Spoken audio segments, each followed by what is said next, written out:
How to buy and sell stocks with Cash App. Hey there, welcome back to our channel. In this video, I'll be showing you the procedure to buy and sell stocks with Cash App. Now then, to begin with, you first need to launch open the Cash App application. Tap the Money tab onto your Cash App home screen. So basically what you need is just click on the Money tab, which is right in center. And next, you have to go ahead and tap the stock style. As you do it so, what next you need to do is tap on the search bar and enter the company's name or ticker symbol. Then tap on the company whose stocks you want to buy. Then you just need to go ahead and click on the buy button and tap on the present amount or tab to enter a custom amount. Then follow the prompt to verify your personal information. And that is how you'll be able to buy and sell stocks with Cash App.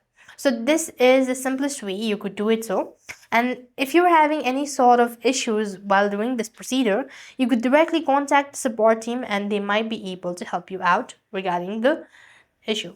So that's all. I hope the video was helpful. Make sure to like, share and subscribe. Thank you for watching. See you in the next video.